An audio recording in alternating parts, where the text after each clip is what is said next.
Hello बच्चों, आप सभी का स्वागत है संदीप एजुकेशन हिंदी मीडियम में। आज अपन कवर करेंगे क्लास 12th का चैप्टर नंबर 2 पोएम में।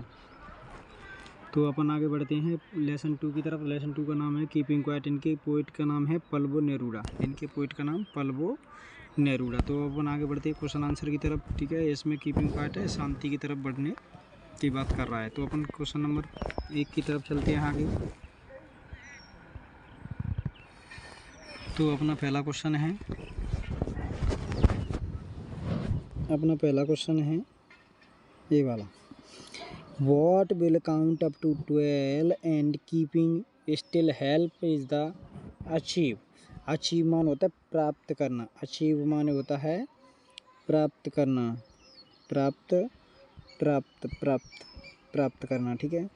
विल बी काउंट, काउंट माने गिनना। अप टू 12 ऊपर की तरफ, मतलब 12 की तरफ गिनने के लिए। ठीक है। तो कभी कहता है will be count up to 12 and keeping still help us achieve. हमें जब 12 शांति से गिनेंगे तो हमें ये किसकी तरफ क्या अचीव करने में हेल्प करेगा, सहायता करेगा। एक जो ये वाला क्वेश्चन है उसकी अथवा में ये वाला। ठीक है। Why does the poet ask us to keeping still. कभी शांत रहने के लिए क्या कहता है? तो कभी कहता है शांत रहने के लिए। अब अपन आंसर की तरफ प्राप्ति करते हैं। तो अपने पास आंसर है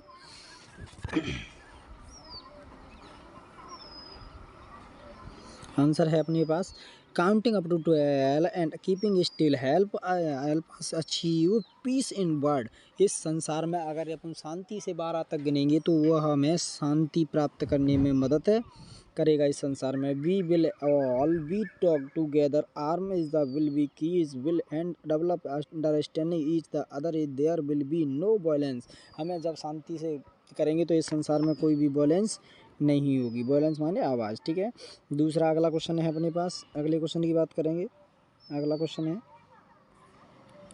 do you think the poet advocate total inactivity in death. ठीक है। क्या आपको क्या लगता है कभी निष्क्रिय पूर्ण और मृत्यु की वकालत करता है? ऐसा क्यों करता है? तो ऐसा करने के लिए अपन बता रहे हैं answer no the poet does not advocate total inactivity and death. The poet only means of the word will be should think over the understanding each other. Nobody has time is to see in her an other. ठीक है। इसके लिए ऐसा अपन को कुछ भी नहीं करना है। ठीक है। आगे चलेंगे। अगला क्वेश्चन है अपने पास तीसरा वाला। एक बार पढ़िए। What is the sadness that the poet refer to the poem। ठीक है। कवि उदासी को जिसकी कवि कविता में उल्लेख करता है वो कौन सी उदासी है जिसमें कवि उसकी को उल्लेख करता है? ठीक है। तो अपन इसका आंसर देखेंगे।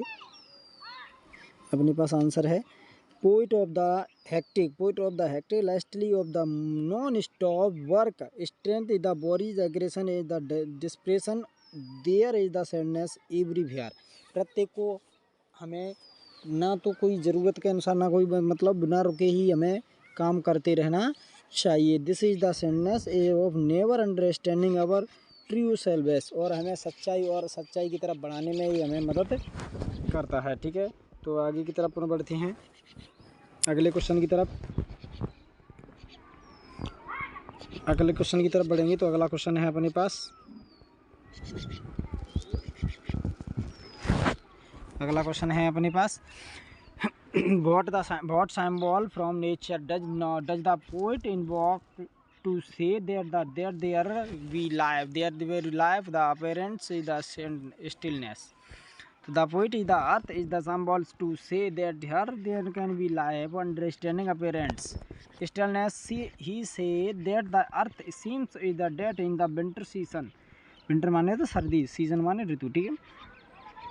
But when the spring season comes is the become to be alive with the lunar planets। ठीक है। तो अगले क्वेश्चन की तरफ बढ़ते हैं अपन। अगले क्वेश्चन की तरफ बढ़ेंगे। ठीक है। तो अगला क्वेश्चन है अपने पास सेंट्रल आइडिया। ठीक है। Keeping quiet. तो अपन कीपिंग क्वाइट के सेंट्रल आइडिया को पढ़ते हैं तो उसका आंसर जानेंगे। तो आंसर है अपने पास द पोएम कीपिंग क्वाइट का is composed by the Pablo Neruda. ये का पार्ट है ये सेंट्रल आइडिया में, तो ये कवि के द्वारा पल्लव नेरुदा के द्वारा लिखा गया। In this poem the poet talks about in the necessary is the quite introspection is the creating the a feeling of the mutual understanding. एक दूसरे में अंडरस्टैंड जानने के लिए हमें कुछ समानताएं रखनी होंगी। Human being today in life is the hasty of the without direction. मानव जीवन इस समय एक बिना डायरेक्शन के आगे बढ़ रहा है, ठीक है। We don't understand what is the purpose of life.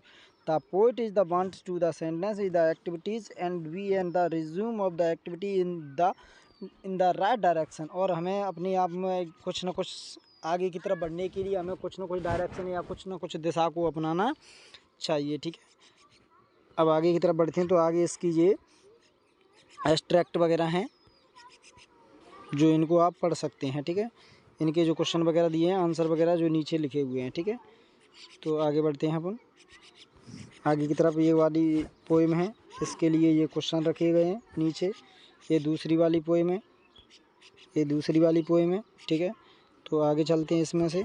अब आगे बढ़ते हैं तो इसके क्वेश्चन ये उसके आंसर हुए, ठीक है। इन आंसरों को एक बार देख लीजिए और अच्छा पढ़ लीजिए। बोर्ड एग्ज़ाम में बहुत ही ज़्यादा मददगार होंगे आपके लिए ये। फिर भी अगले वाले एक्सप्लेन है इसके क्वेश्चन है जो इसमें से बनाने हैं, ठीक है। यहाँ तक ये सभी उसके आंसर भी दिए हैं। अगली वाली पोएम देखो, अगली वाली पोएम तीसरी वाली ये रही, ठीक है। तो आगे बढ़ते हैं इसके क्वेश्चन की तरफ आगे बढ़ते हैं। तो ये इसके आंसर हैं, क्वेश्चन और आंसर, ठीक है।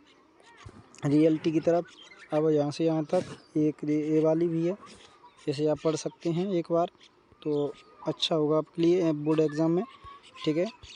अब आगे बढ़ेंगे अपने लिए। तो आगे बढ़ेंगे, इसके एक आंसर वगैरह भरे पड़े हैं, एक बार देख लेना, ठीक है। यहाँ से अपना तीसरा लेसन है जो कि अगली वीडियो में आप कवर करेंगे। यदि वीडियो अच्छा लगे हो तो वीडियो को सभी के लिए शेयर करिए और चैनल को सब्सक्राइब जरूर कर लें ऐसे आगे के लिए क्वेश्चन आंसर जानने के लिए। Thank you so much.